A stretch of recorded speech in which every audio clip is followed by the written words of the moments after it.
నమస్తే అండి. అందరికీ శ్రీకృష్ణ జన్మాష్టమి శుభాకాంక్షలు. Welcome to Dharani talkies.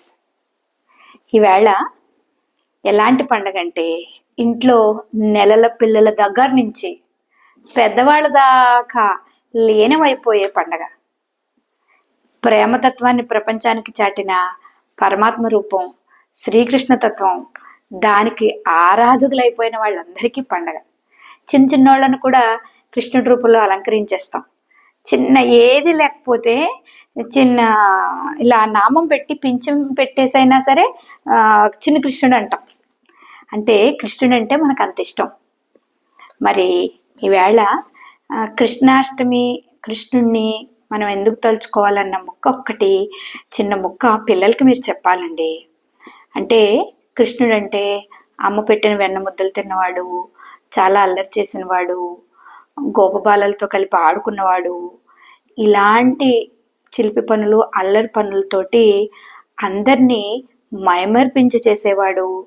అంతవరకే మన కృష్ణాష్టమి వేడుకల్లో మనం పిల్లలకి చెప్తూ ఉంటాం కదా. కృష్ణాష్టమి అంటే చక్కగా ఉట్టి కొట్టడం, చక్కటి కృష్ణుడి ధారణలో చిన్న చిన్న కృష్ణులు తయారు చేసుకుంటాం కదా.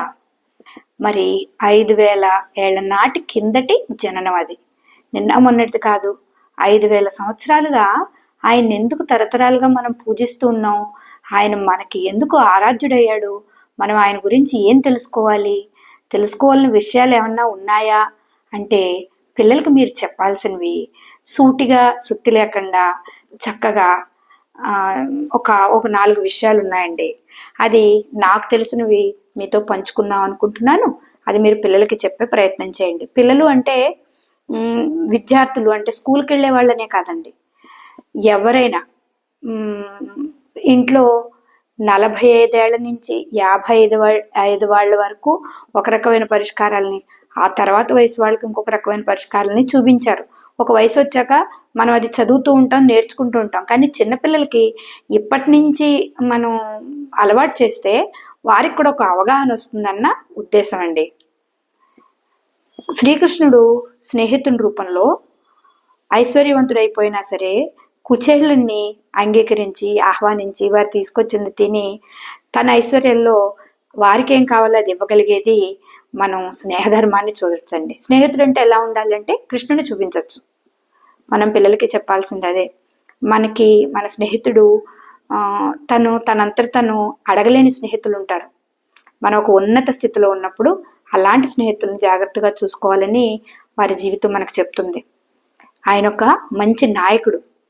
ఈనాటి నాయకుల్లాగా కాకుండా తన తోడు ఉన్న వాళ్ళకి, తన కూడా నడిచే వాళ్ళకి అక్కడ ఎవరికి ఏ కష్టం వచ్చినా ముందు ఆ కష్టాన్ని వాళ్ళ దాకా వెళ్ళకుండా అడ్డుకునే ప్రయత్నం చేసి ఆ కష్టంలోంచి బయటపడడానికి వాళ్ళకు ధైర్యాన్ని ఇచ్చి వేరే దారిని ఎలా చూపించాలో అందరికీ నేర్పిన నాయకుడు ఆయన. నాయకుడిగా ఆయన చూడొచ్చు. అంతేకాకుండా ఆయన ఒక మంచి వ్యూహ రచయిత. అంటే ఏదైనా ఒక విషయాన్ని కానీ ఒక పనిని కానీ ఎలా చేయాలి, ముందే పని చేయాలి, తర్వాత ఏం పని చేయాలి అని వారి సమర్థత మనకు చూపించి అందులోంచి మనకు పాఠాలు నేర్పిన ఆయన మంచి దౌత్యవేత్త అంటే దూత. అంటే మానవ సంబంధాలు లేకపోతే ఏవైనా సమస్యలు వచ్చినప్పుడు మధ్యవర్తిత్వం చేసేటప్పుడు ఎలా మాట్లాడాలి, ఒక విషయాన్ని ఎన్ని కోణాల్లో చూడాలి, నాకు నచ్చినట్టు కాకుండా ఎదుటివారి కోణంలో కూడా, ఆ పర్సెప్షన్లో కూడా చూస్తే మనకి ఎలాంటి పరిష్కారాలు వస్తాయి అని వారి జ్ఞానంతో, వారి సమర్థతతోటి అది చేసి మనకి చరిత్రలో చూపించగలిగిన ఆయన వారే. ఏ సమస్యకైనా వారి దగ్గర పరిష్కారం ఉంటుంది. మనం ఈనాడు చెప్పుకుంటున్న మేనేజ్మెంట్ టాక్టిక్స్ అనండి, లేకపోతే నాయకత్వ లక్షణాలనండి, లేకపోతే టీమ్ లీడర్ అనండి, మీరు ఏ పదం పెట్టుకున్నా వాటన్నిటికీ కరెక్ట్ యాప్ట్ అండి. ఎన్ని వేల సంవత్సరాలండి? 5000 సంవత్సరాల క్రితం వారు ఊహించారు. వారి జీవితంలో యుద్ధరంగం, అది యుద్ధం చేసి మానసికంగా అంతరంగంలో యుద్ధాలైనా లేకపోతే సమాజంలో యుద్ధాలైనా వచ్చినప్పుడు ఎలా ఎదుర్కోవాలి, ఎలా ధైర్యంగా ఉండాలన్నది వారి జీవితం మనకి చెప్తుంది.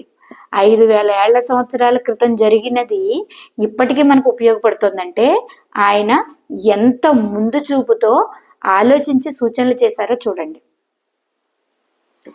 అంతటి మహోన్నత వ్యక్తిత్వం. అన్ని కష్టాలు పడినా, అందరూ ఎన్ని అపనిందలు వేసినా తన వ్యక్తిత్వాన్ని మార్చుకోకుండా స్నేహానికి, నాయకత్వానికి, అలాగే ఎదుటివారిని ప్రేరణ కలిగించడానికి, అంటే మీరు ఇది చెయ్యగలరు, మీరు చేస్తారు అని ఉత్సాహపరిచి వారిలో ప్రేరణ నింపే వ్యక్తిత్వానికి కూడా ఆయన్ని ఉదాహరణగా పిల్లలకి చెప్పచ్చండి.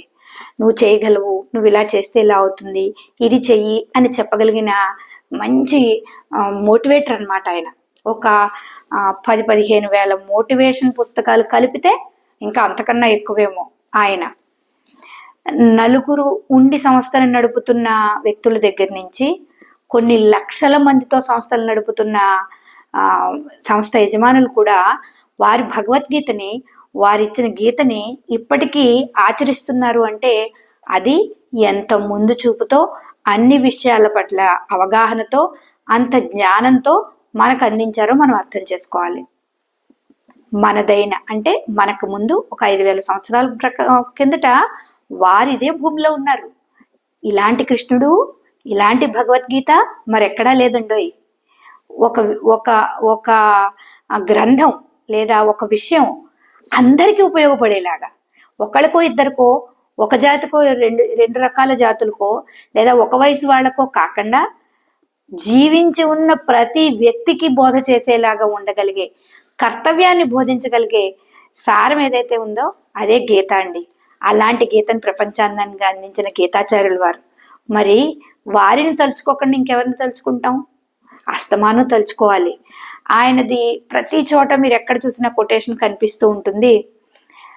ఫలితం మీద కాదు, పని మీద శ్రద్ధ పెట్టండి. ఫలితం మీద శ్రద్ధ పెట్టి పని చేస్తే నిరాశ వస్తుంది. అది అందులో గెలుపు రావచ్చు, ఓటమి రావచ్చు.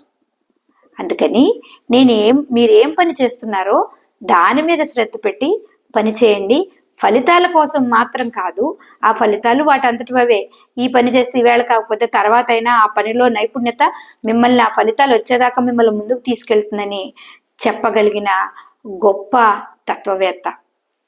అందుకని అందరూ, అన్ని జాతుల వాళ్ళు, అన్ని వయసుల వాళ్ళు చాలా ఇష్టంగా ఇప్పటికీ వారిని తలుచుకుని కృష్ణాష్టమి జరుపుకుంటూ ఉన్నారు, వారి పుట్టినరోజుని. పిల్లలకు కూడా చెప్పండి. ఎవరికైనా ఏ విధమైన సందేహాలు, జీవితంలో తట్టుకోలేకపోతున్నాం, బయటపడలేకపోతున్నాం అన్న వాళ్ళందరికీ, మీకు తెలిసిన వాళ్ళందరికీ భగవద్గీతనివ్వండి. ఇంట్లో రోజుకొకసారి మనం వారి వారసులం. వారు శ్రీకృష్ణుడు ఇక్కడి వాడే, మనవాడే, మన వారి వారసులం.